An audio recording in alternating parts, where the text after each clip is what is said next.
teman-temanmu youth yang bersukacita. Haleluya. Mari kita bersama-sama memberikan yang terbaik. Pujian kita, penyembahan kita, nyanyian kita, kita beri yang terbaik buat Tuhan. Bapa yang kami sembah di dalam nama Tuhan Yesus Kristus,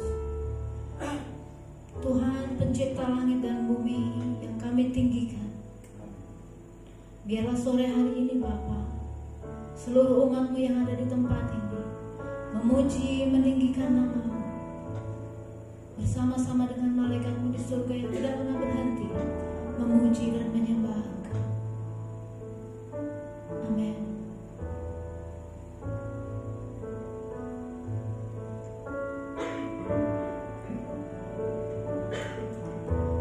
Bersama malaikat di surga, nyanyikan kidung pujian,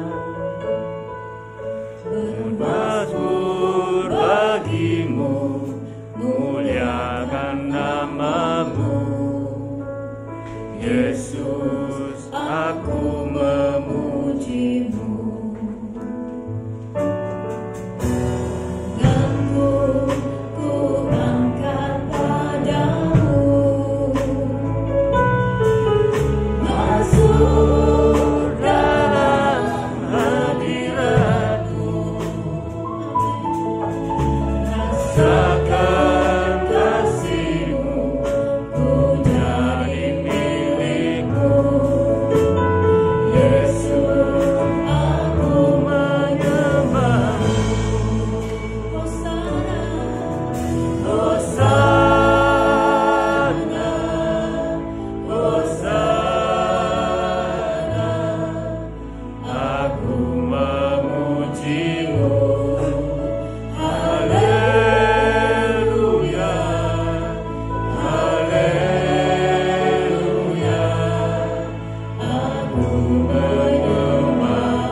saat Engkau hadir.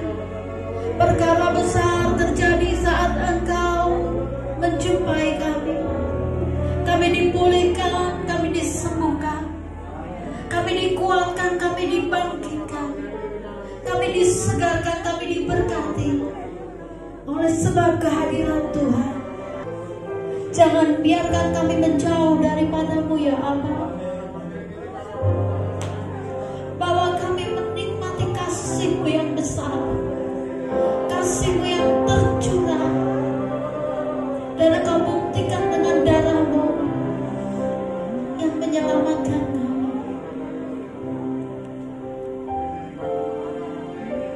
Yes. Biarlah nama-Mu ditinggikan, diagungkan. Biarlah tidak berhenti lidah bibir hati kami memuji-Mu. Hadirat-Mu penuh atas tempat ini.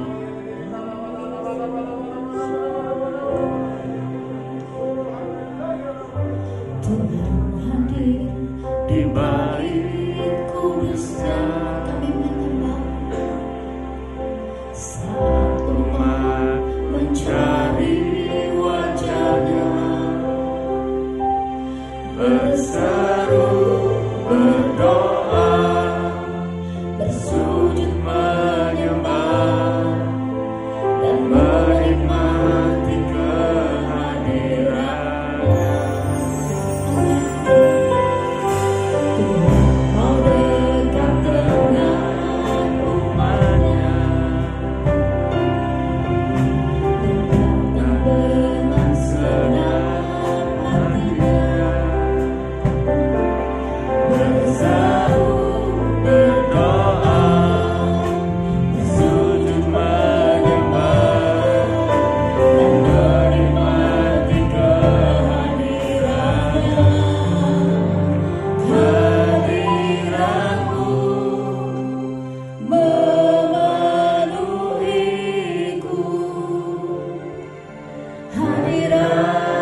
kasih. Terpujilah namamu di bumi dan di surga. Dalam nama Tuhan Yesus, haleluya. Katakan bersama, amin. Ada sukacita di tempat ini. Lihat kiri kanan depan belakang. Kemuliaan Tuhan ada dalam ciptaannya, amin. Kemuliaan Tuhan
ada di tempat ini, haleluya. Kita akan diberkati dengan pujian dari anak-anak muda di tempat ini.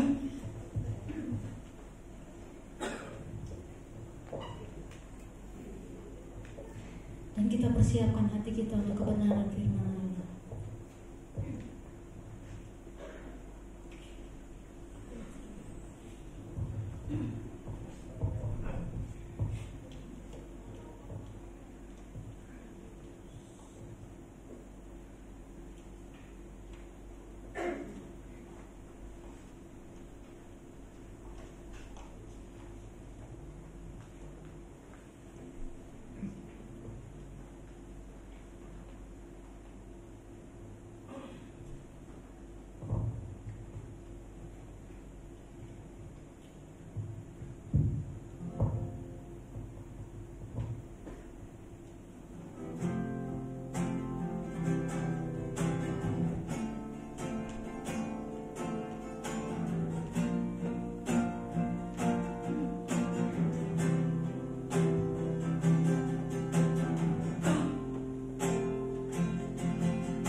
Puji nama Tuhan, kita siapkan hati kita. Kita akan nyanyikan lagu ini, Bapak Ibu, dan kita serahkan hati, pikiran, dan kehendak kita untuk kita menerima kebenaran firman Tuhan.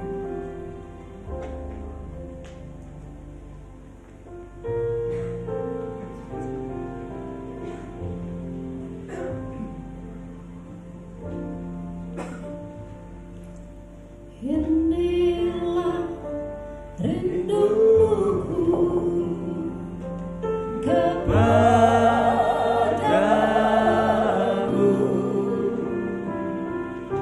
segenap hatiku menyembahmu,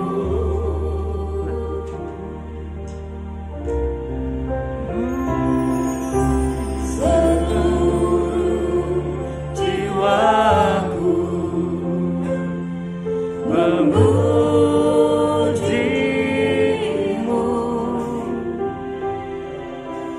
ku memujamu, ya Allahku.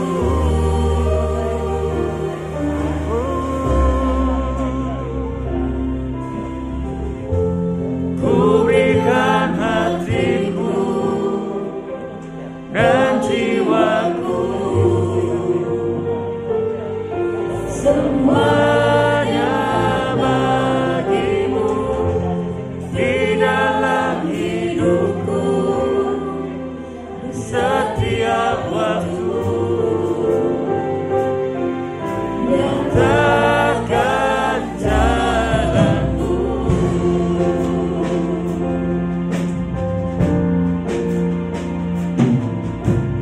Inilah rinduku kepadamu,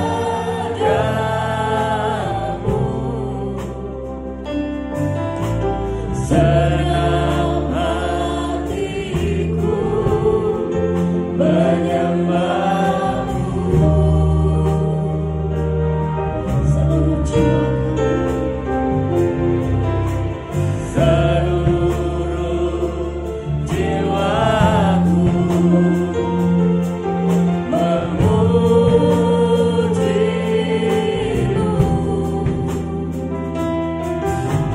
ku memujamu, ya Allahku.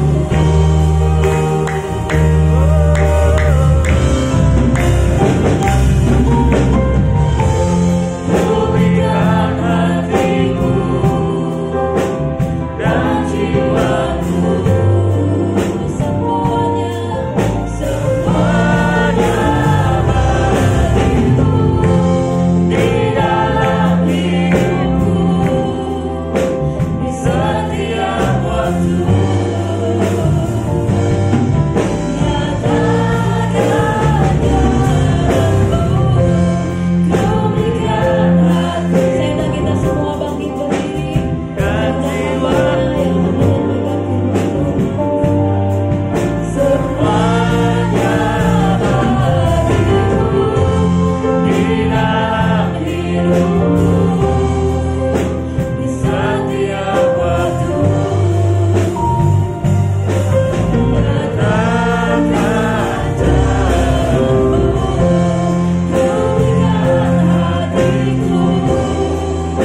dan jiwaku,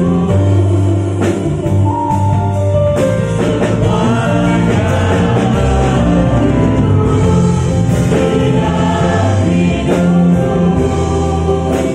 setiap waktu nyatakan jalanmu, nyatakan jalanmu, nyatakan jalanmu.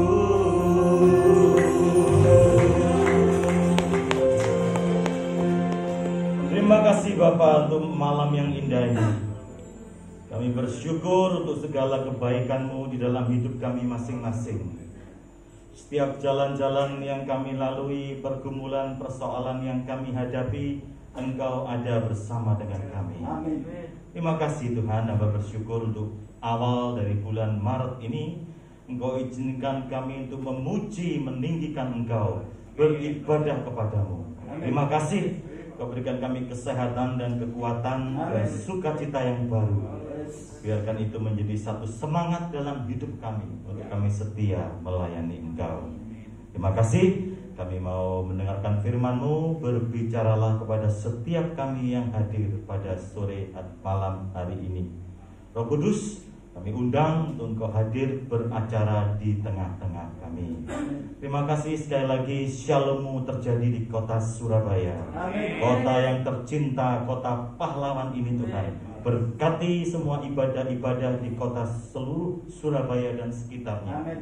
Dan terjadilah keamanan, kedamaian dan sukacita dan berkat Tuhan tercurah untuk daerah ini Tuhan. Terima kasih. Dalam nama Tuhan Yesus. Haleluya. Amin. Amin. Shalom semuanya. Shalom. Itulah. Senang sekali bisa bertemu dengan jemaat di tempat ini, sekaligus bertemu dengan Pak Hendra, ya, sahabat lama, puji Tuhan.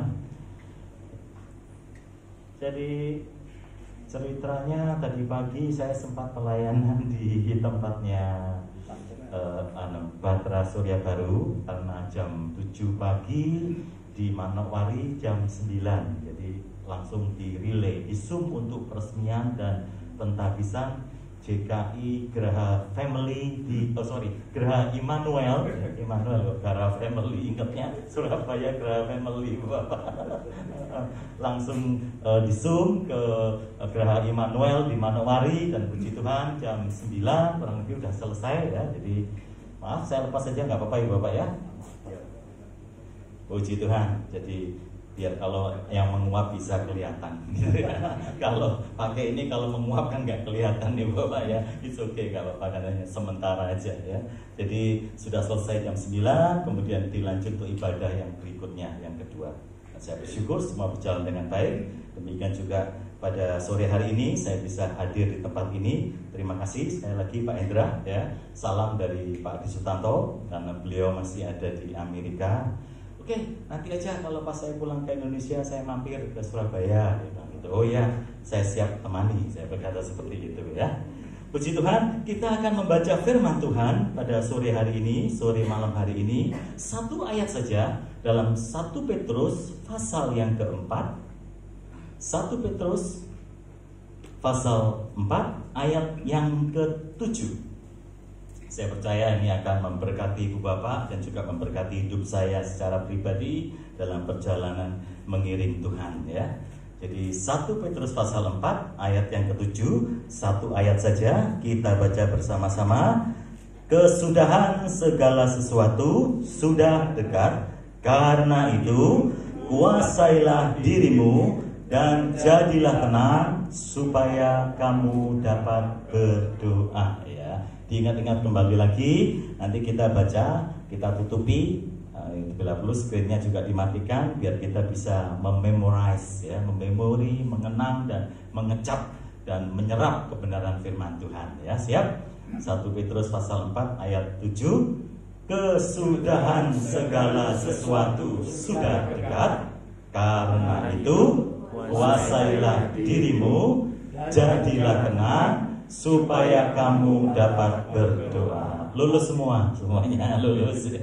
Ini Pak gurunya, Pak gembalanya, gembala yang baik. Jadi semuanya bisa ya. Jadi puji Tuhan, surat yang ditulis oleh Petrus ini luar biasa. Jadi mungkin tidak banyak dibandingkan murid-murid yang lain, tapi pengalaman yang dijalani oleh Petrus, murid yang boleh dikatakan yang dikasihi Yohanes ya, rasul kasih ya. Tapi kalau Petrus itu bukan yang dikasihi, tapi salah satu murid yang boleh dikatakan paling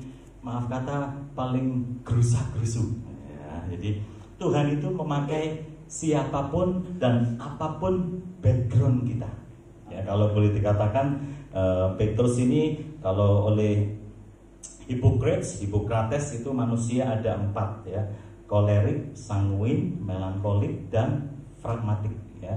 Tapi Petrus ini bukan yang pragmatik, yang ragu-ragu, bukan. Tapi Petrus ini orang yang kolerik, yang menggebu-gebu, ya, pengennya langsung mengekspresikan, ya. Orang dikenal dengan ekstrovert, ya, dia tidak bisa nunggu terlalu lama. Wes gak kesuwen langsung, nah seperti itu, ya. Tapi ada yang Lukas, dia lebih banyak diam, ya, dia introvert, ya, jadi seperti itu. Tapi si Petrus ini orang yang boleh dikatakan kolerik, ya, dia sudah biasa memimpin, ya, bukan orang yang ragu-ragu, juga bukan orang yang melankolik, yang sedikit-sedikit mungkin lebay atau mungkin nangis atau caper, gitu, enggak, ya. Tapi Petrus itu orang yang mengambil alih, dominan, ya. Jadi dari pengalaman kehidupan Petrus, boleh dikatakan salah satu murid Tuhan Yesus yang luar biasa. Dia menceritakan perjalanan hidup juga, pengalaman hidup bersama dengan Tuhan Yesus, ya, sampai pada akhir kalau kita tahu meninggalnya boleh dikatakan juga tragis, ya. Tapi itu menjadi satu pelajaran bagi kita. Apa yang dulu dialami oleh Petrus, yaitu dia katakan demikian, kesudahan segala sesuatu sudah dekat. The end of time is near. Jadi waktu itu pada waktu zamannya Petrus, ya, tentu 2000 tahun yang lalu, Bapak, bukan zaman sekarang, ya. Tapi kedekatan waktu yang lalu dengan waktu yang sekarang bagi kita itu ribuan tahun, ya. Tapi bagi Tuhan ribuan tahun itu hanya 1 hari. Jadi singkat sekali, ya. Jadi berbeda karena Tuhan adalah Tuhan yang kekal, tidak ada jam dinding, tidak ada waktu siang dan malam, semuanya eternal. Kitalah yang terbatas. Karena itu kita bisa seperti itu, ya. Jadi kesudahan segala sesuatu sudah dekat. Bagaimana akhir zaman, bagaimana penganiayaan yang dialami oleh murid-murid Tuhan Yesus juga sudah terjadi. Kemudian dia katakan, karena itu kuasailah dirimu. Nah, itu pesan yang luar biasa. Jadi boleh dikatakan apa yang sudah dialami oleh Petrus, maaf kata, dia dulu tidak bisa menguasai diri. Halo, tidak bisa menguasai diri. Kita umumnya dan pengennya menguasai orang lain. Jujur, dominan terhadap orang lain. Ya, suami sama istri, istri sama suami juga ada yang seperti itu. It's okay, itu adalah fakta hidup, ya. Kita inginnya untuk menguasai orang lain. Tapi Petrus katakan, kuasailah dirimu. Mengapa dia katakan demikian? Karena dia sendiri banyak sekali, maaf kata, mengalami blunder. Dia tidak bisa menguasai diri. Contohnya yang paling simpel, pada saat Tuhan Yesus malam hari menyuruh murid-murid untuk menyeberang ke Danau Galilea. Kemudian Yesus masih berdoa. Kemudian di tengah laut, itu perahu itu di tengah Danau Galilea terombang-ambing, ya. Kemudian murid-murid melihat, itu hantu. Mereka berkata itu hantu. Tapi terus berkata, wah, kalau engkau itu Tuhan, izinkan aku mendekat kepadamu. Nah, murid-murid yang lain ketakutan, tapi Petrus berani untuk mengekspresikan satu keberanian, satu sikap di mana dia itu seorang pemimpin. Kalau engkau itu Tuhan, izinkanlah aku berjalan di atas air. Murid-murid yang lain gak ada yang berani. Hantu. Ibu bapak, Tuhan dengan hantu tidak beda jauh loh seharusnya. Betul ya? Tuhan, hantu, Tuhan, hantu. Betul? Tinggal akhir katanya aja. Kalau ya berarti itu hantu. Kalau han, berarti itu Tuhan. Jadi Tuhan dengan mamon itu memang kadang gak beda jauh, ya. Jadi hati-hati. Saya juga singgung biasanya hamba Tuhan dengan hambatan Tuhan tidak beda jauh, hati-hati gitu, ya. Jangan sampai kita yang jadi hambatan Tuhan, tapi biarlah hidup kita benar-benar jadi hamba Tuhan. Petrus akhirnya apa? Oke, Petrus maju. Akhirnya dia bisa berjalan di atas air. Betul? Itu kitab suci menulis. Murid-murid yang lain tidak berani, tapi Petrus langsung dia. Ya itu karena dia orang yang boleh dikatakan ekspresif. Nggak bisa dia enggak lah, kamu aja. Nggak bisa, harus maju. Waduh, tek, langsung seperti itu. Kemudian Contoh lagi bagaimana waktu Matius pasal 16 dikatakan itu, bagaimana Yesus bertanya kepada murid-murid, menurut anak manusia siapa sih aku ini? Semua diam. Petrus langsung menjawab, engkau adalah Mesias. Betul? Tuhan Yesus berkata, engkau adalah Petrus, dan di atas batu karang ini aku akan mendirikan jemaatku. Dan Petrus, kepadamu kuberikan kunci kerajaan surga. Hebat ini. Betul, Petrus kan? Murid yang lain gak ada yang berani komentar, tapi Petrus yang lebih mendahului. Tapi kalau ibu bapak baca ayat berikutnya, Matius pasal 16 ayat 22, Tuhan Yesus berkata dia akan mati di kayu salib, menyerahkan diri. Petrus berkata, sekali lagi Tuhan, itu dijauhkan daripadamu. Kita lihat aja lah ayatnya ya, biar lebih sesuai dengan kitab suci. Matius pasal yang ke-16. Ini luar biasa ini. 16 ayat yang ke-22. Ayat sebelumnya itu tadi ayat 17. 16, engkau adalah Mesias, anak Tuhan yang hidup. Berbahagialah engkau Simon bin Yunus, ya. Kemudian ayat yang ke-22, tetapi Petrus menarik Yesus ke samping dan menegur dia, katanya, Tuhan, kiranya Allah menjauhkan hal itu. Hal itu sekali-kali takkan menimpa engkau. Bagus gak ibu bapak? Bagus dong. Dia membela Tuhan Yesus. Murid-murid yang lain tidak berani. Tapi ayat 23, maka Yesus berpaling dan berkata kepada Petrus, apa? Enyahlah iblis. Halo. Enyahlah kau iblis. Padahal di ayat sebelumnya, ayat 17, berbahagialah kau Simon bin Yunus, bukan manusia yang menyatakan itu kepadamu, melainkan Bapakku yang di surga. Kemudian aku berkata kepadamu, engkau adalah Petrus. Di atas batu karang ini aku akan mendirikan jemaatku, dan alam maut tidak akan menguasainya. Kepadamu kuberikan kunci kerajaan surga. Luar biasa. Tapi berapa ayat kemudian, 3 ayat kemudian, Yesus berkata, enyahlah engkau iblis. Hamba Tuhan dengan hambatan Tuhan, cuma berapa ayat bedanya ibu bapak. Mengapa itu bisa terjadi? Ya, lu manusia. Satu hal yang sudah natural untuk kita salah dan berbuat dosa. Tapi kita harus pada titik pertobatan. Pada titik kita harus berhenti. Pada titik di mana kita harus berserah diri.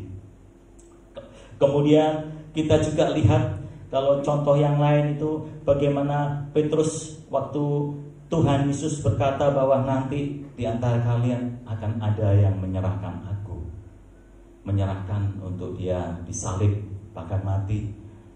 Lalu Petrus berkata, aku tidak akan, sekali-kali tidak akan menyangkal engkau. Terus dia berkata seperti itu. Sampai akhirnya Tuhan Yesus berkata kepada Petrus bahwa pagi hari ini ayam tidak akan berkokok sebelum 3 kali engkau menyangkali aku. Waduh, itu sudah hati Petrus penuh pergolakan. Murid-murid pun juga sama.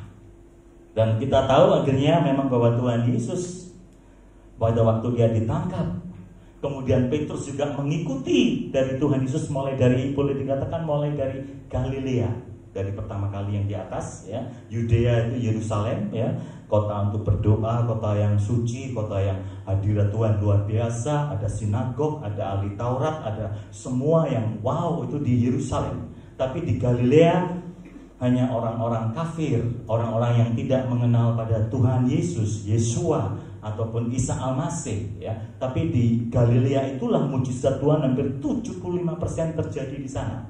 Dan akhirnya Petrus karena dia ada di Galilea, maka dia mengikuti Tuhan Yesus kemanapun Tuhan Yesus pergi ya. Dan di Galilea, di rumahnya di Kapernaum, itu tempat di mana hometown dari Petrus dan juga Tuhan Yesus. Dia melayani di daerah Galilea, selalu tinggal di rumahnya Petrus ya. Dan di sanalah Petrus sebagai seorang, kalau persepsi saya dulu itu saya pikir Petrus itu miskin. penjala ikan itu miskin, karena maaf kata kalau nelayan-nelayan itu kelihatannya miskin. Padahal Petrus nggak miskin, dia kaya. Dia punya akses untuk apa? Untuk masuk ke tempat Yerusalem, ke tempat imam besar. Dia kenal. Dia sebagai pedagang ikan boleh dikatakan punya produksi, punya hasil yang sangat banyak, dan ikan-ikan itu dijual ke Yerusalem. Dan dia kenal baik dengan Imam Kayafas, dengan imam-imam yang lain, tahu dia. Karena itu pada saat Tuhan Yesus ditangkap, dibawa ke tempat imam besar, Petrus juga mengikuti. Murid-murid yang lain tidak berani masuk karena dia nggak punya kenalan akses. Lalu disitulah Petrus menyangkal Tuhan Yesus. Kita lihat di dalam Lukas pasal 22 ya.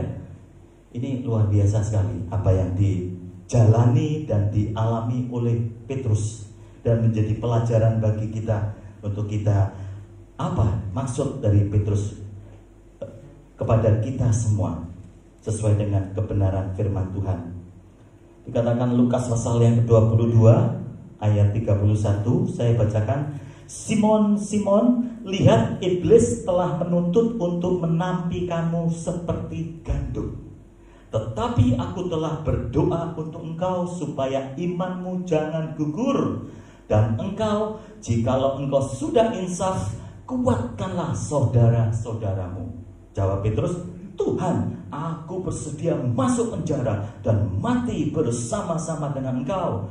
Tetapi Yesus berkata, aku berkata kepadamu Petrus, hari ini ayam tidak akan berkokok sebelum engkau 3 kali menyangkal bahwa engkau mengenal aku. Tuhan Yesus sudah memperingatkan pada Petrus. Ini ditulis Simon, Simon. Diperingatkan kepada diri sebenarnya. Namanya dulu Simon sebelum menjadi Petrus. Ibu bapak, dalam kitab suci ada 7 kali Tuhan Yesus memanggil nama orang 2 kali. Kalau engkau namanya dipanggil 2 kali, berarti ada sesuatu yang spesial. Musa, Musa, betul?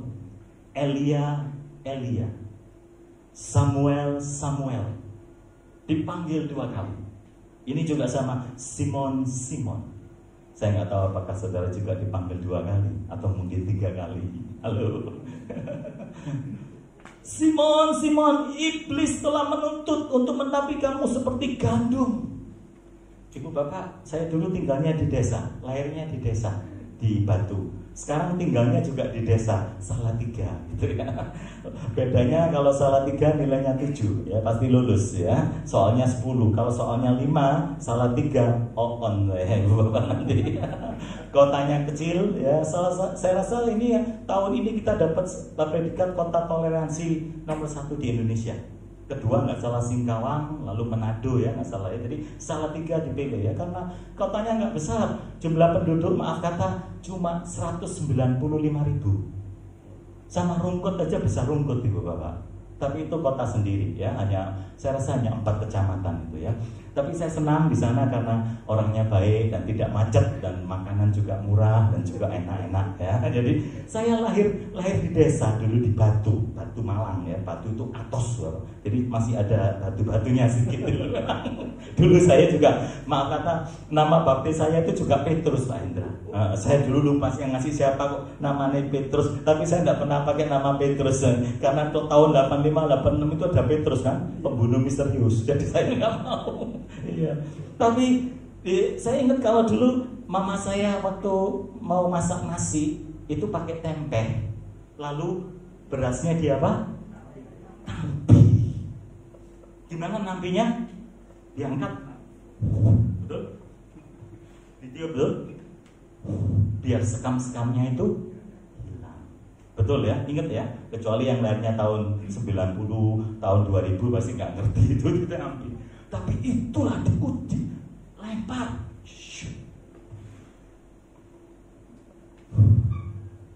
Agar apa? Agar bersih. Agar kita nanti itu bisa muncul seperti Kristus. Di sini disebutkan iblis menampi kamu seperti gandum. Ya. Tetapi aku berdoa untuk engkau supaya imanmu jangan gugur. Tuhan Yesus berdoa khusus untuk Petrus agar imannya tidak gugur. Saya percaya doa itu adalah satu kekuatan yang luar biasa.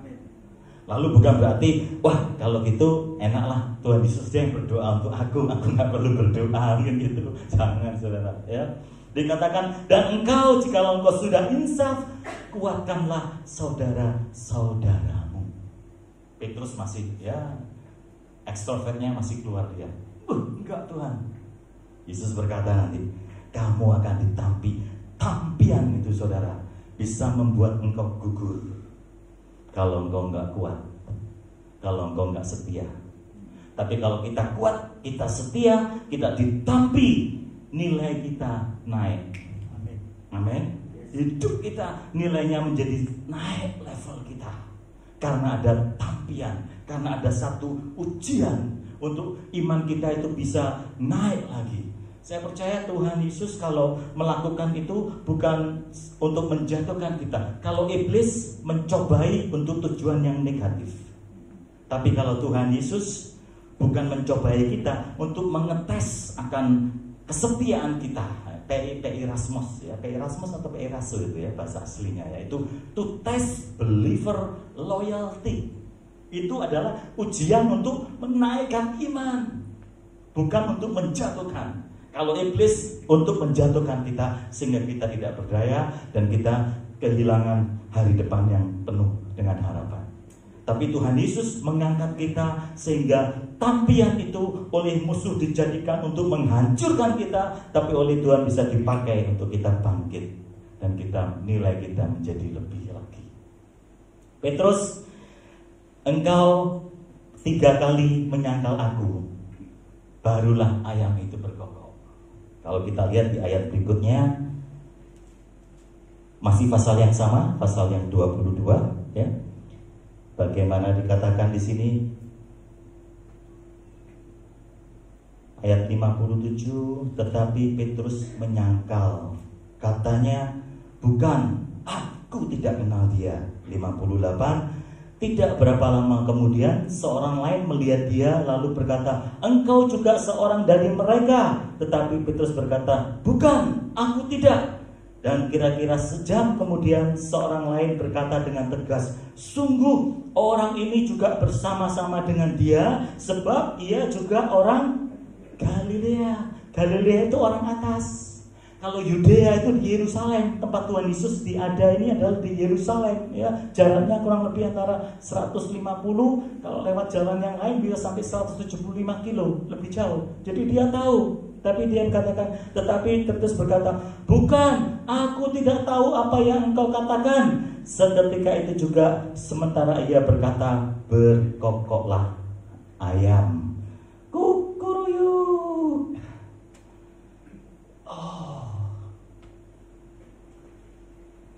Itulah yang dialami oleh Petrus. Dan yang luar biasa, dia berkata kepada kita pada sore hari ini, kuasailah dirimu. Amin. Kuasailah dirimu. Firman Tuhan berkata Amsal 16:32, orang yang sabar melebihi seorang pahlawan, tetapi orang yang menguasai diri melebihi orang yang merebut kota. Kita ingin untuk kita belajar apa yang sudah dilakukan oleh Petrus, sudah menjadi pelajaran yang sangat berharga. Kita sudah tidak usah mencontoh dengan apa yang sudah dilakukan oleh Petrus. Amsal 25 ayat 28, orang yang tidak dapat mengendalikan diri adalah seperti kota yang roboh temboknya. Musuh bisa masuk karena tembok sudah roboh. Apa saja bisa masuk, penjahat bisa masuk, binatang liar, penyakit bisa masuk, akhirnya hancur kalau kita tidak menguasai diri. Sama kalau kita pergi naik motor atau naik mobil, tidak ada rem, bablas seres-seres, saudara. Penguasaan diri itu penting dalam hidup kita. Kita perlu belajar untuk menguasai diri. Tidak boleh terburu-buru, tidak boleh emosi, tidak boleh marah ya. Seperti ini ya, orang sabar itu melebihi seorang pahlawan. Kalau engkau bisa sabar, engkau bisa seperti kota yang temboknya masih kokoh. Tapi kalau kita tidak bisa menguasai diri, semuanya terbuka, dan akhirnya kita sendiri yang akan hancur dan kita akan roboh. Ingat buah Roh Kudus yang kasih, sukacita. Yang terakhir apa? Penguasaan diri, self control. Kalau kita bisa mengalami self control, menguasai diri itu, maka kita bisa masuk. Di sini disebutkan, kuasailah dirimu dan jadilah tenang. Ini yang luar biasa. Umumnya maaf kata, kita nggak bisa tenang, apalagi orang Jawa Timur. Wong Surabaya lagi, waduh, gak bisa tenang, usrek kayak katanya gitu. Iya, ya mungkin kelihatan tenang, kepalanya aja di atas, tapi kakinya epek-epek kayak mendok katanya gitu, kayak bebek. Kalau di kolam kan gitu, bebek kan ketawa, katanya tenangan nih, tapi kakinya seperti ini dia, mekal-mekol. Kita juga mungkin sama seperti itu.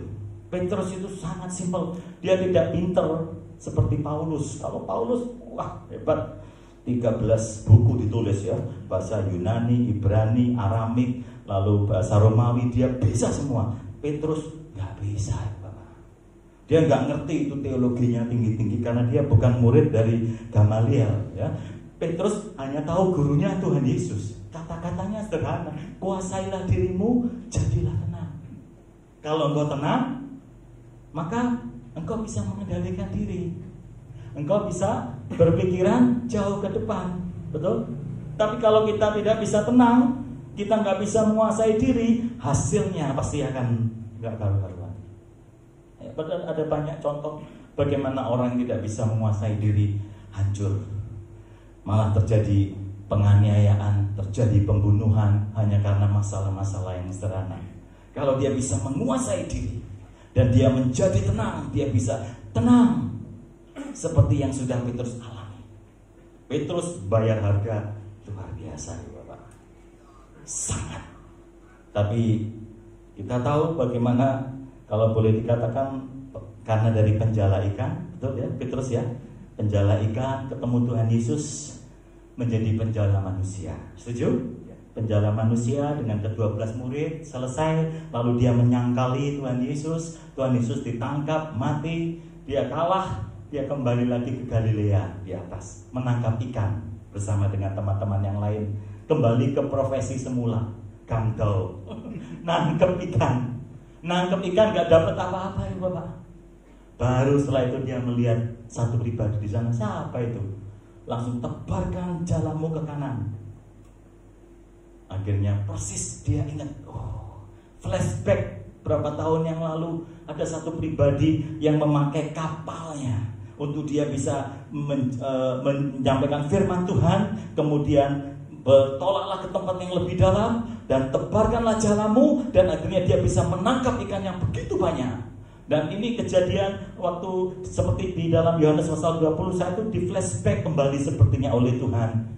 Kamu cari ikan gak dapat, tapi aku sudah menyediakan ikan bagi kamu. Waktu dia melihat, wah, ada ikan yang sudah banyak. Waktu diterbangkan jala sebelah kanan, nggak salah ada 153 ekor ya. Itu bahasa Ibraninya tetragrammatron atau apa itu.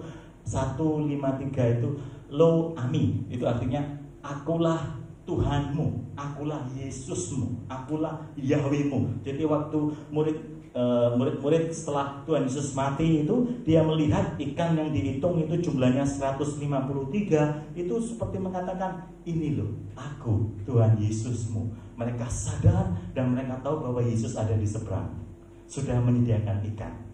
Kalau ke Israel itu di gereja itu ada namanya Mensa Christi, meja Kristus. Dia menyediakan ikan di situ, di Danau Galilea. Itu luar biasa. Dan akhirnya Petrus ketemu dengan Tuhan Yesus. Yesus bertanya, Petrus, apakah engkau mengasihi aku?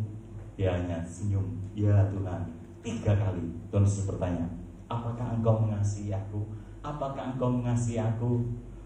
Yesus berkata, gembalakanlah domba-dombaku. Betul?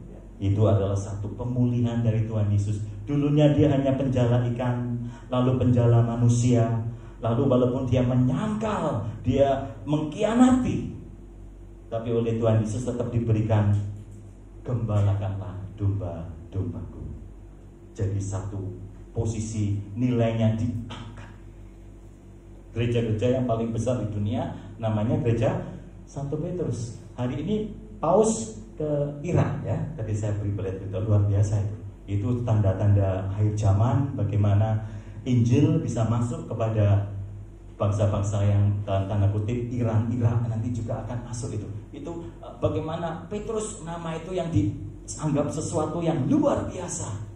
Saint Petrus, ya, Gereja Santo Petrus ya, kepadamu kuberikan kunci. Petrus berdiri megang tongkat gembala dengan kunci kerajaan surga. Itu luar biasa sekali. Dan Petrus dia berkata, kuasailah dirimu dan jadilah tenang. Orang yang muda nggak bisa untuk tenang ya, kecuali mungkin orang yang maaf kata dari keturunan ataupun keluarga yang mungkin dari faktor suami atau istri pendiam, itu juga ada seperti itu. Keturunan ini kayak papai diem mungkin ada ya Bapak. Tuhan itu adil, jujur adil ya. Mungkin saya kalau boleh sharing itu, mama saya dulu itu waduh sabuk hitam Bapak. Wah, tahu ya sabuk hitam ya, itu wanita biasanya ngerti. Kalau papa saya diem, jadi untung gitu ya. Coba kalau papa saya juga sabuk hitam, waduh perang tiap hari Bapak ya. Tapi sebaliknya ada yang ayahnya itu seperti gini, mamanya diem, seperti itu ada. Itu melengkapi. It's okay, tidak ada yang sempurna di dunia ini. Tapi kita harus bersyukur apa yang sudah Tuhan beri, kita syukuri. Itulah besi menajamkan besi untuk kita. Ya. Petrus ini juga sama, dia jadilah tenang. Kalau engkau sudah tenang, hidupmu akan bisa ya melihat jauh ke depan. Seperti Tuhan Yesus, dia pun juga melihat jauh ke depan. Ya, emosi ya Tuhan Yesus kalau marah, mungkin kalau saya lihat ya hanya di bait suci itu, dia marah karena rumahku engkau jadikan tempat jual beli, engkau jadikan sarang penyamun, di porak-porandakan dia. Kemarahan yang ilahi itu luar biasa sekali. Pelayanan pertama kali Tuhan Yesus juga sama, dia memporak-porandakan bait suci, orang-orang yang berjualan di bait suci. Yang terakhir pun juga sama, dia kembali ke Yerusalem, bait suci juga orang-orang yang berjualan diusir oleh Tuhan Yesus, dibersihkan. Rumahku akan disebut rumah segala bangsa untuk berdoa, tapi kau jadikan sarang penyamun. Dia marah. Ya dia bisa marah, kita manusia bisa marah ya. Tapi ingat, penguasaan diri itu penting dalam hidup kita. Agar apa? Agar kita bisa stop dan kita tenang. Kalau kita bisa tenang katakanlah 10 detik, tidak mengambil satu tindakan action, maka kita akan selamat.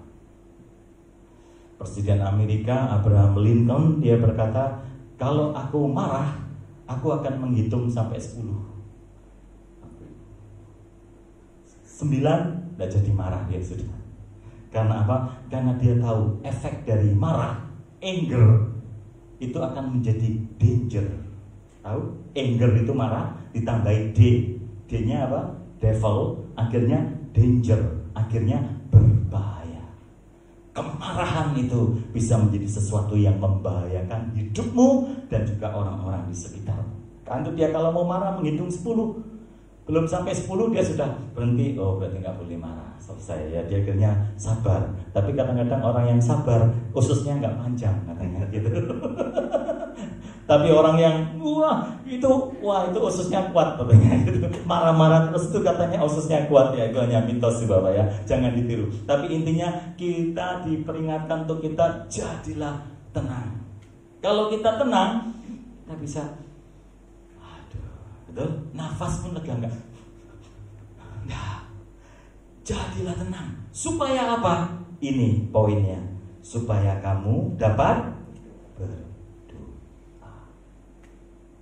Kalau kita maaf kata kemerungsung, masa kita enak berdoa? Wow, marah-marah terus. Ya Tuhan, berkatilah dia gini-gini. Aduh, kok bisa? Jangan dong. Betul? Tapi kalau engkau tenang, lalu engkau bisa berdoa, engkau bisa mengalami satu kedamaian, kita bisa mengalami satu sukacita. Tapi kalau kita tidak tenang, Kita masih itu, waduh, kamu berdoa itu rasanya kata-kata nggak bisa keluar. Karena apa? Karena kita bergolak, tidak bisa mempunyai satu hubungan yang baik dengan Bapa. Tapi kalau engkau sudah bisa untuk menguasai dirimu, engkau bisa diam, engkau bisa minta sama Tuhan, tuh Roh Kudus itu turun, menyertai hidupmu, memberikan hikmatmu, engkau dapat berdoa. Petrus mengalami itu, dan dia bagikan untuk saudara dan saya. Di tempat ini juga sama. Doa itu merubah segalanya. Amin. Ya. Firman Tuhan banyak sekali dalam 1 Tesalonika 5 ayat 7, tetap berdoa. Keep on praying. Ya, doa-doa. Tuhan Yesus sebelum dia memilih murid-murid, dia berdoa pagi-pagi. Berdoa. Karena apa? Karena pada saat kita berdoa, disitulah ada satu kekuatan supranatural yang membuat kalau handphone kita itu sudah low bat, masukkan ke listrik, akhirnya tidak tulalit, baterainya nggak low, tapi langsung dia bisa tahu.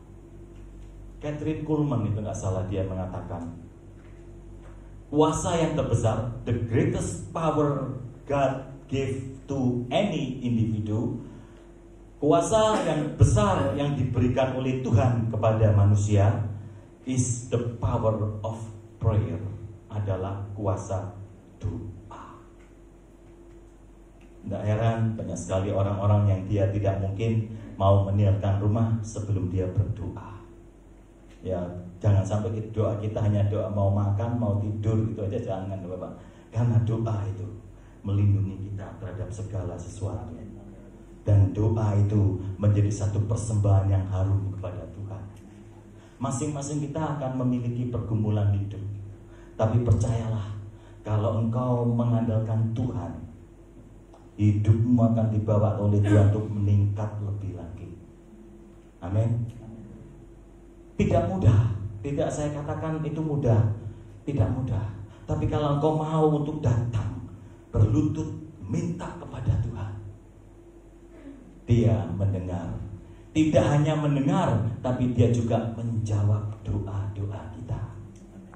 Bukan berarti kalau kita berdoa langsung instan diberi, ya nanti Tuhan Yesus kayak vending machine, minta ini langsung keluar ini. Ada kalanya Dia menunggu untuk menguji kita.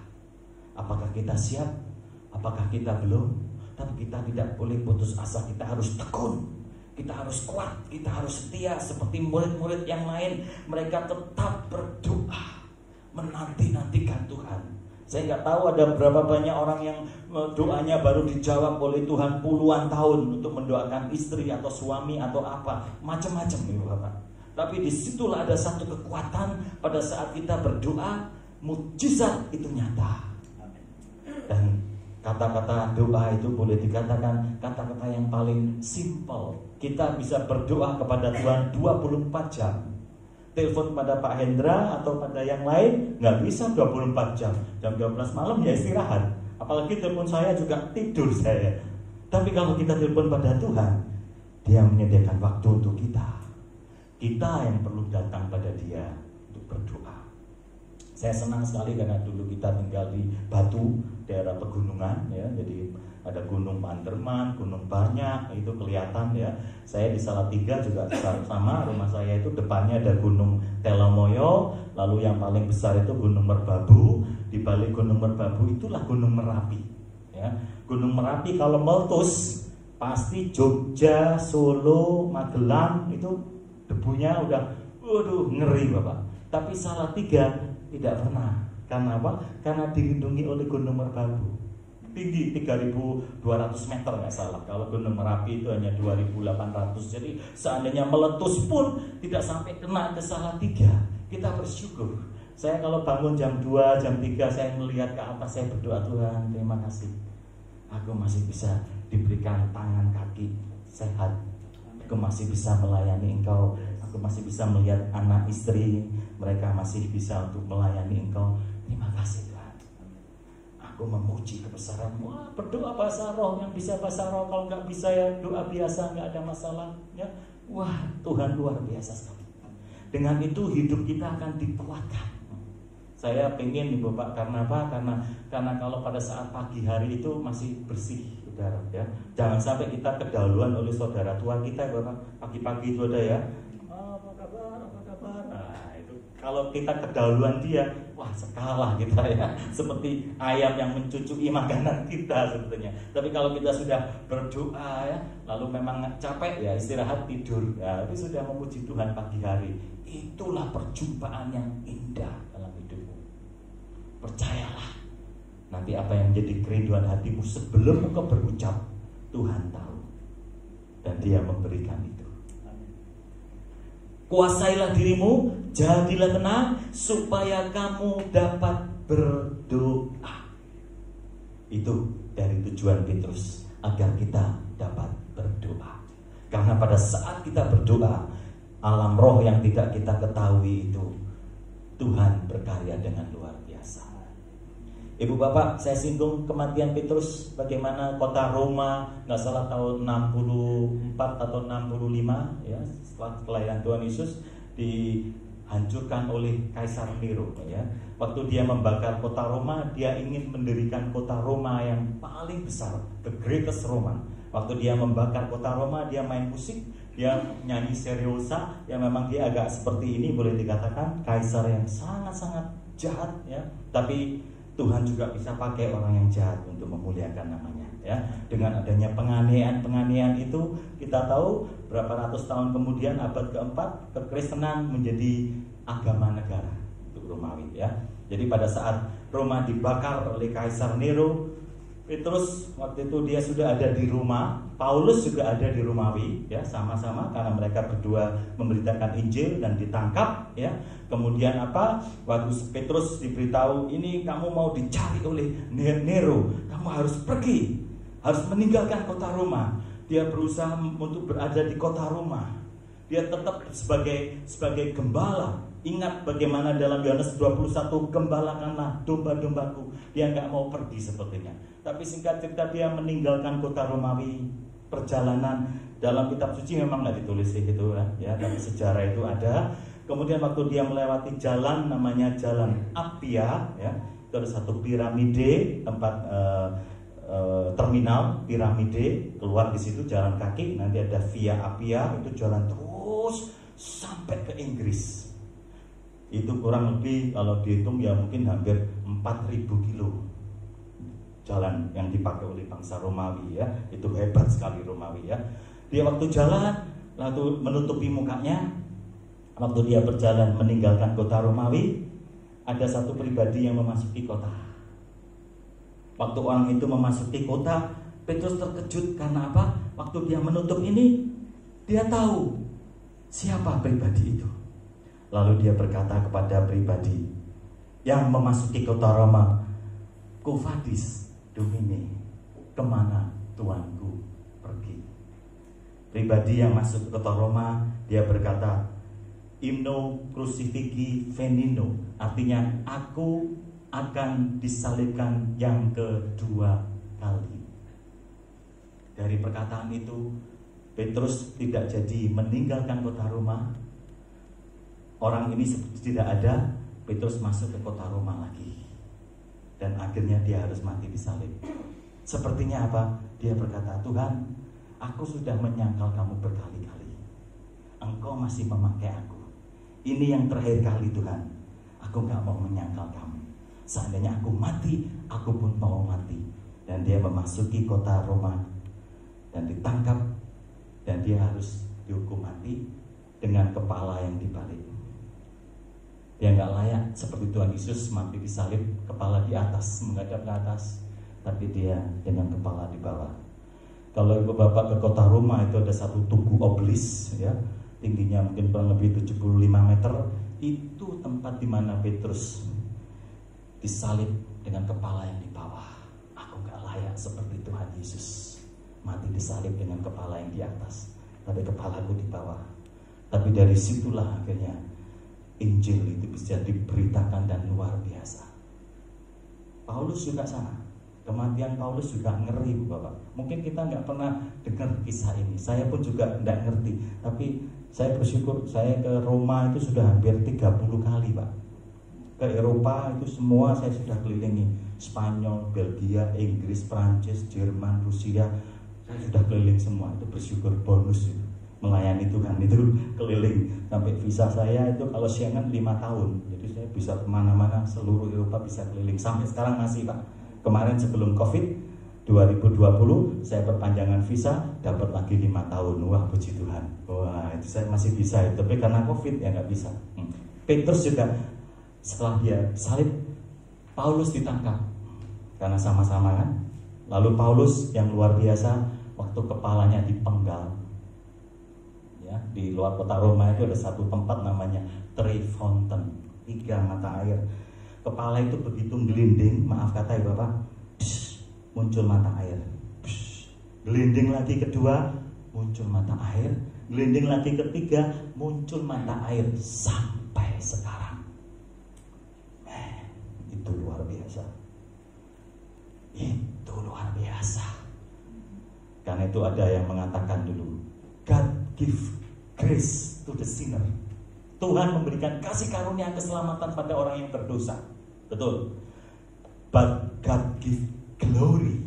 Tuhan memberikan kemuliaannya to his saint, kepada orang kudusnya, orang sucinya, orang-orang yang ia pilih. Saya waktu melihat itu, luar biasa, ngeri. Ada harga yang mereka bayar. Tapi setelah itu kita tahu berapa abad kemudian kekristenan sampai kepada bangsa melalui Romawi, Konstantinopel bisa menjadi hebat. Sampai dengan saat ini kita bersyukur masih bisa beribadah memuji Tuhan. Tidak secara langsung juga kita berhutang pada Eropa, pada bangsa Romawi. Karena mereka lah yang dipakai oleh Tuhan untuk menjadi jembatan sehingga Injil bisa diberitakan. Dan kita pun juga saat ini dengan simpel bisa membaca ayat-ayat firman Tuhan dengan begitu mudah. Zaman dahulu maaf kata kita nggak ada kitab suci bahasa Inggris, bahasa Indonesia nggak ada. Semuanya itu dari kecil-kecil. Karena itu mereka itu begitu ada kitab suci yang kecil, maaf kata salinan dari bahasa asli atau apa itu, mereka orang-orang Yahudi itu sangat mencintai. Satu lembar aja itu sangat berarti bagi mereka. Mereka simpan, mereka betul-betul menghormati. Mereka baca, mereka bagikan itu seperti madu, itu menerangi mereka itu seperti itu. Sangat-sangat powerful. Tapi dengan adanya kemajuan, dengan percetakan ya, maju akhirnya sepertinya Alkitab ini nilainya sudah biasa. Padahal ini sangat-sangat luar biasa Bapak. Jujur saya sih ada sih Alkitab di handphone tuh banyak ya. Tapi saya tetap kemanapun saya pergi ini yang saya bawa. Dalam negeri, luar negeri, darat, laut, udara, ini saya bawa. Karena ini adalah surat cinta Tuhan. Kemanapun saya pergi, saya bawa ini Bapak. Jujur, ini saksi ya, ini, waduh, udah gak karu-karuan ini. Tapi inilah, saya tahu ini hati Tuhan. Kalau saya bisa membaca, saya bisa merenungkan, saya bisa tenang, saya bisa memperoleh kekuatan, dan saya bisa tenang. Dan saya bisa berdoa pada Tuhan. Dan Tuhan mendengar doa. Dan Tuhan menjawab doa-doa kita. Amin. Mari kita bangkit berdiri bersama-sama. Thank you Jesus. Kita nyanyikan lagu Tak Terbatas Kuasa-Mu Tuhan. Semua dapat Kau lakukan. Apa yang kelihatan bagiku, thank you Jesus. Kurala makasih kata ralapa. Di saat ku tak berdaya, kuasa-Mu yang sempurna. Ketika ku berdoa, mujizat itu nyata. Bukan karena kekuatan, namun Roh-Mu ya Tuhan.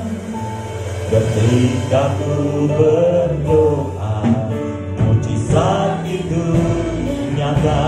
Di saat ku tak berdaya, kuasa-Mu yang sempurna.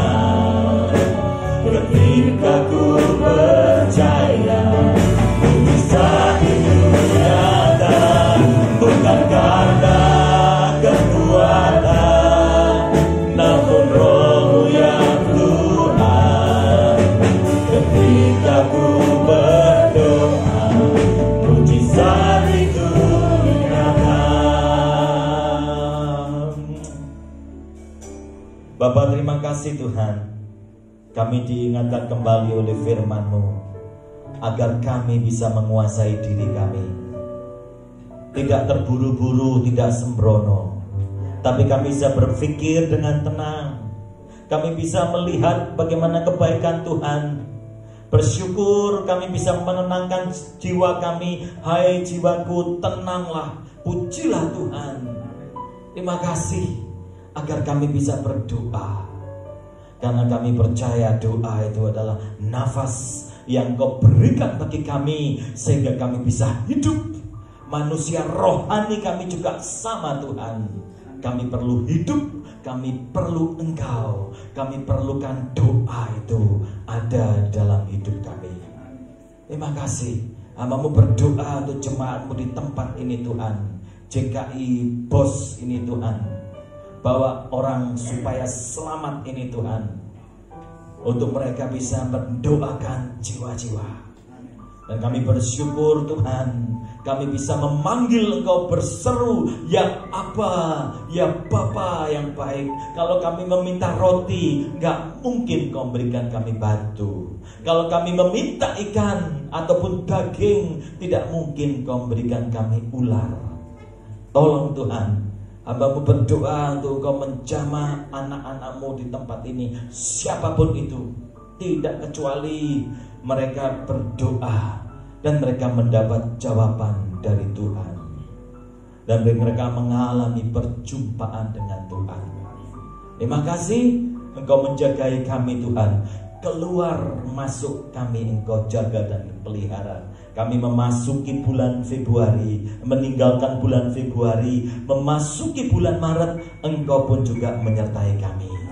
Kami meninggalkan Maret sampai meninggalkan Desember tahun 2021, memasuki 2022, Engkau juga beserta dengan kami. Keluar masuk kami Engkau pelihara dan Kau jagai sesuai dengan firman-Mu. Terima kasih Tuhan. Tolong kami, Roh Kudus, Engkau beracara di tengah-tengah kami. Terpuji nama-Mu, dalam nama Tuhan Yesus. Haleluya. Amin. Amin. Silakan Bapak duduk kembali. Saya serahkan kepada yang bertugas. Tes 1, 2. Sudah diberkati. Amin. Puji Tuhan. Ada satu pesan Tuhan kepada kita pada malam hari ini. Kita belajar menguasai diri. Ya, jangan biarkan emosi, kemarahan, apapun yang membuat kita berdosa kepada Tuhan, supaya kita tenang. Puji Tuhan. Kita akan lanjutkan ibadah ini. Kita akan mempersiapkan diri menerima tubuh dan darah Tuhan. Yang bertugas berjamaah, saya mohon maju ke depan.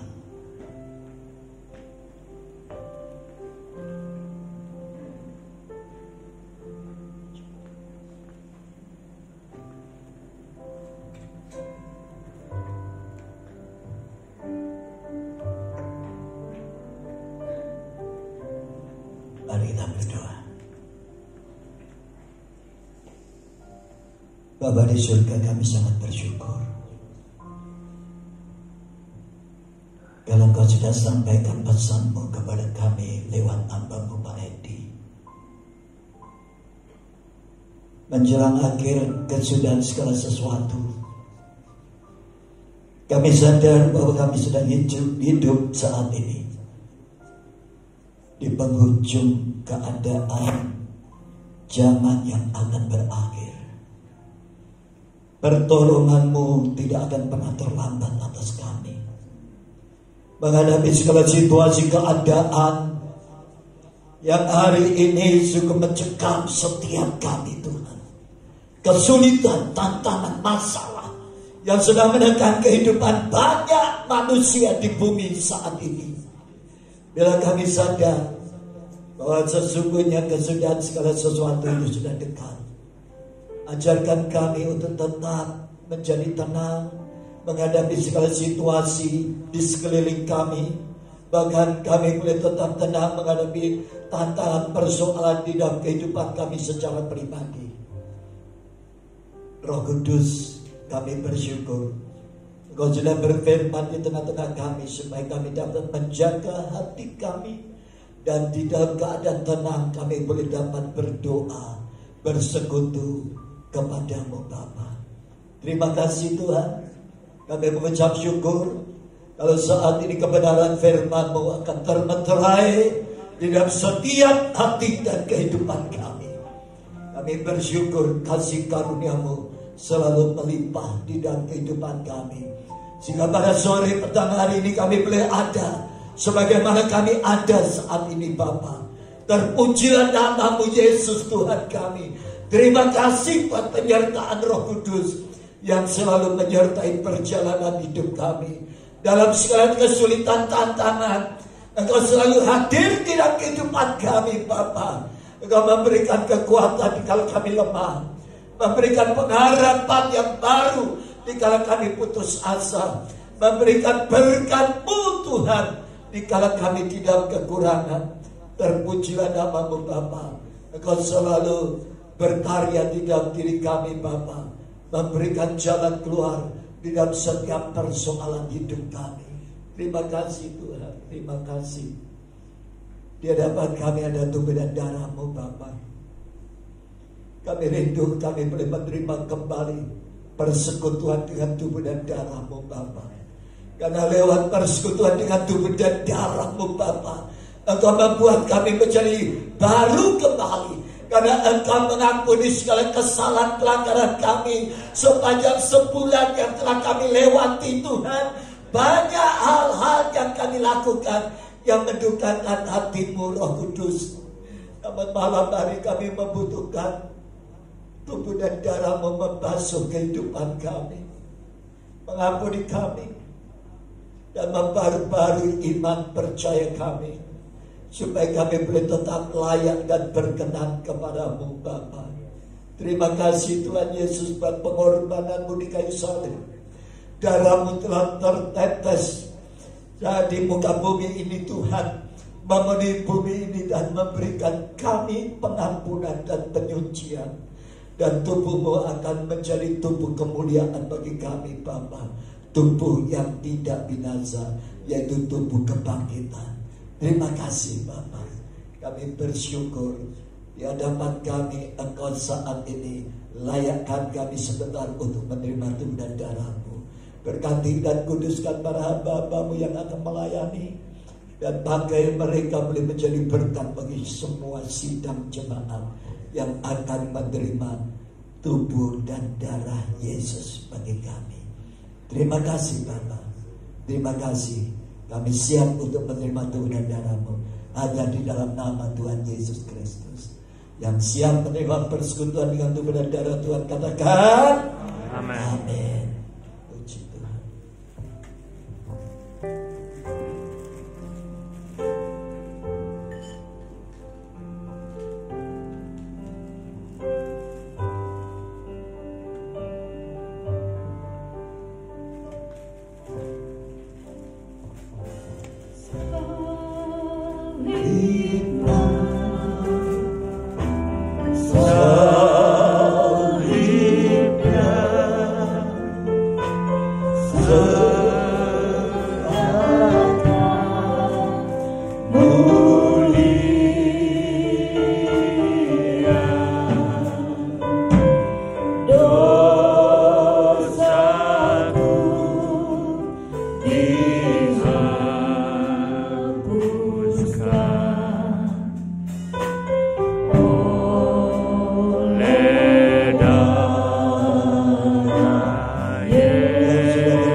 Kami sangat bersyukur pada saat ini Bapa,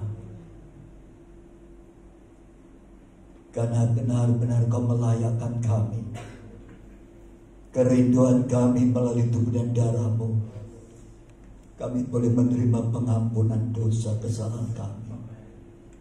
Engkau menyucikan hidup kami dari semua pelanggaran kami Tuhan. Ampuni, ampuni. Kalau pikiran kami membawa kami ya hidup di dalam dosa, perkataan kami seringkali membawa hidup kami di dalam pelanggaran, bahkan segala tindakan perbuatan kami yang kami lakukan yang tidak sesuai dengan firman-Mu, biarlah saat ini Roh Kudus menyelidiki setiap pribadi kami, dan kami mohon pengampunan-Mu Tuhan. Terima kasih Bapa, terima kasih. Terpujilah nama-Mu kekal selama-lamanya. Terpujilah nama-Mu Bapa. Terima kasih Yesus. Terima kasih Bapa. Pada malam tatkala Yesus Tuhan akan diserahkan, Ia lalu berkata kepada murid-muridnya, barang siapa makan dagingku dan minum darahku, aku akan membangkitkan dia pada akhir zaman. Karena darahku ada benar-benar minuman, dan dagingku adalah benar-benar makanan. Barang siapa makan tubuhku dan minum darahku, dia tinggal di dalam aku, dan aku di dalam dia. Jemaat yang dikasihi Tuhan, bukankah roti yang kita pecah-pecahkan adalah persekutuan dengan tubuh Kristus? Amin. Makanlah, makanlah dalam nama Tuhan Yesus.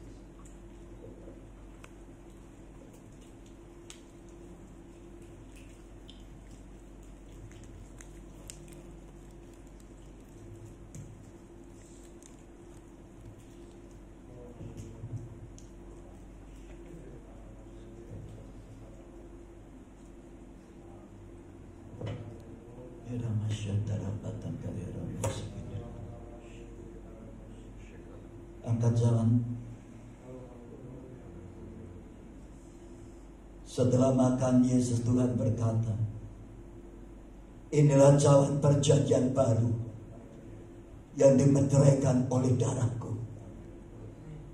Sebab setiap kali kamu makan roti ini dan minum dari cawan ini, sesungguhnya kamu sedang memperingati kesengsaraanku sampai aku datang untuk kedua kalinya.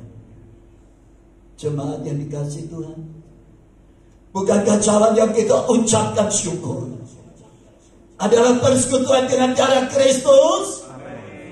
Amin. Minumlah.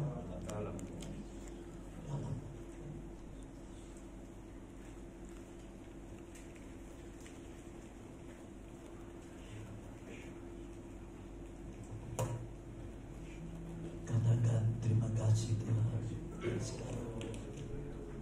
Haleluya. Haleluya.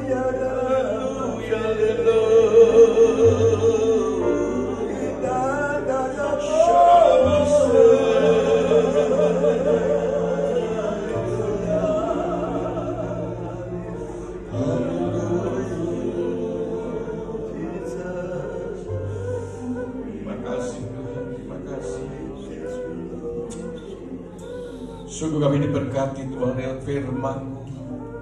Kami boleh diajar, belajar lewat tokoh Petrus.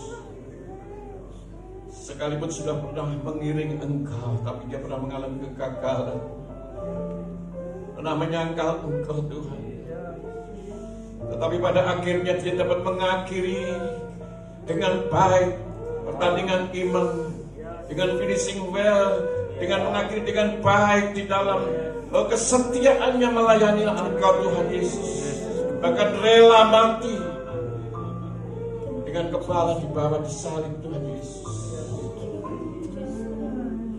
Mari Tuhan, kami sebagai umat-Mu banyak kelemahan,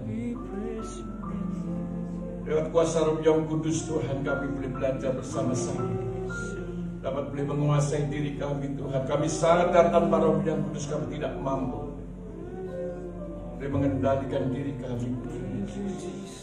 Terima kasih Bapa, terima kasih. Terima kasih buat persekutuan lewat tubuh dan darah. Kami diperbarui kasih kami kepada Engkau dengan sesama kami Tuhan. Yang lemah Kau kuatkan, amen. Yang sakit Kau sembuhkan, amin. Yang putus asa Kau berikan pengharapan, amin. Terima kasih Bapa, Engkau telah memerdekakan kami dengan firman. Terima kasih Bapa, berkati hamba-Mu Pak Pendeta Edi, Tuhan Yesus, yang sudah memberkati kami. Tambahkan roh hikmat wahyu-Mu Tuhan Yesus. Dimana saja Kau utus hamba-Mu, banyak jiwa dimenangkan bagi Kristus. Terima kasih Bapa, terima kasih. Kami yakin dan percaya Tuhan Yesus, semua yang hadir saat datang berbeda saat kami pulang Tuhan, yang pulang mengalami kelegaan dan diberkati Tuhan. Di dalam nama Tuhan Yesus yang sudah diberkati Tuhan, katakan sama-sama, amin. Berikan kemuliaan bagi Tuhan kita, haleluya. Tes. Secara simbolik nanti surat jabatan kependetaan ini diserahkan kepada saya, dan kemudian nanti saya serahkan kepada hamba-hamba Tuhan yang telah ditabiskan beberapa waktu yang lalu. Ya, karena yang lalu itu Bapak Ketua Sinode kita masih ada di Amerika dan baru aja juga kembali ke Amerika lagi, nggak sempat mengunjungi kita. Ya. Puji Tuhan, saya undang Bapak Pendeta Edi sebagai Sekum Sinode JKI Indonesia.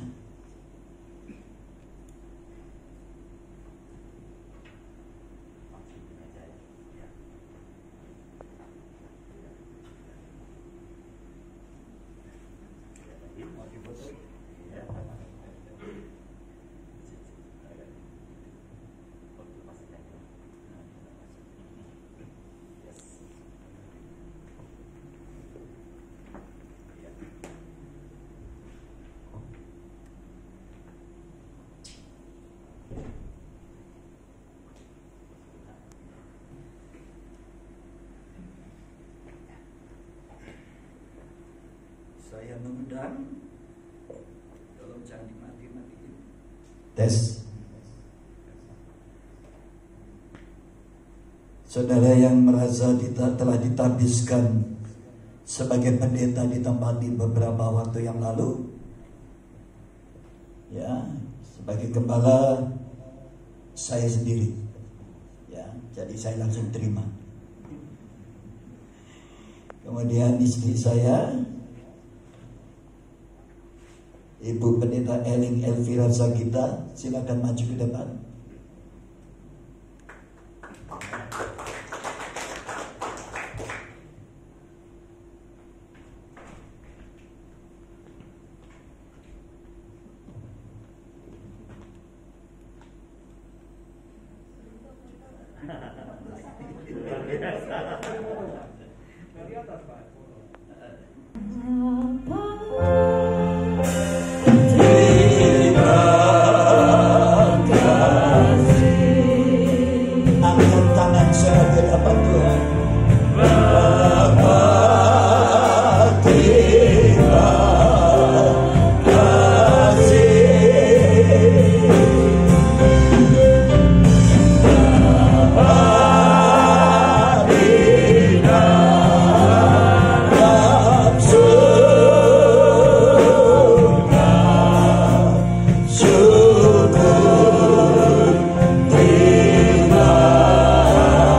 kami boleh mengakhiri ibadah kami pada petang hari ini. Terima kasih buat cuaca yang cerah, sehingga sidang jemaatmu boleh hadir di dalam ibadah ini. Kami berdoa berkatilah kiranya semua hamba-hamba Tuhan yang sudah mengambil bagian di dalam pelayanan pada malam hari ini Tuhan. Para pemain musik, para singer, WL, petugas perjamuan kolektan, dan juga penerima jemaat, dan yang memegang LCD kameramen dan juga soundman. Kami doakan kiranya semuanya, para jemaat dan kaum muda yang sudah mempersembahkan puji-pujiannya, juga hamba Pak Yusatri yang tadi pagi juga sudah mempersembahkan pujian untuk kemuliaan-Mu Bapa. Kiranya Tuhan berkati dan urapi dan pakai semua hamba-hamba-Mu ya Roh Kudus. Supaya hamba-hamba-Mu boleh makin hari boleh mempersembahkan kehidupan untuk pelayanan pekerjaan-Mu, baik di tempat ini maupun di tempat di mana para hamba-hamba-Mu boleh mengambil bagian dalam pelayanan. Tuhan tambahkan urapan baru atas setiap mereka. Terima kasih Tuhan. Tuhan juga melihat kesetiaan mereka di dalam pelayanan, di dalam nama Tuhan Yesus Kristus. Biarlah Tuhan perhitungkan semuanya itu menjadi sebuah kebenaran di dalam hidup mereka. Kami berdoa untuk hamba-Mu Pak Endi sebagai sekup sinode yang malam hari ini sudah melayani kami di dalam pemberitaan firman-Mu. Berkati beliau pakai hamba-Mu ini Tuhan. Berkati kesehatan hamba-Mu, keluarganya di dalam perlindungan Tuhan. Dan Tuhan terus akan memakai hamba-Mu dalam tugas di dalam sinode yang cukup menyita tenaga, pemikiran dan waktu hamba-Mu ini Tuhan. Terima kasih Bapak. Kami sangat diberkati lewat kehadiran hamba-Mu yang sudah mewakili sinode untuk melayani sidang jemaat-Mu di tempat ini. Berkati hamba-Mu juga kalau hari Selasa akan kembali ke Salatiga. Kiranya perjalanan hamba-Mu ini boleh selamat tiba sampai di Salatiga ya Bapa. Dan penyertaan-Mu sempurna atas hamba-Mu. Terima kasih Tuhan. Kami juga mengucap syukur buat kesembuhan pemulihan atas hamba-Mu Bapak Pendeta Tupal dari penyakit jantungnya. Kami sangat bersyukur kalau beliau nanti akhir bulan ini akan melayani di Pontianak Senaning, membuka kuliah yang baru, angkatan yang baru dari sekolah teologi yang ada di sana. Kiranya Tuhan berkati beliau, berikan kesehatan, kekuatan yang prima. Sehingga hamba-Mu ini Tuhan boleh melayani pembukaan akan sekolah teologi angkatan kedua di Senaning ya Bapa.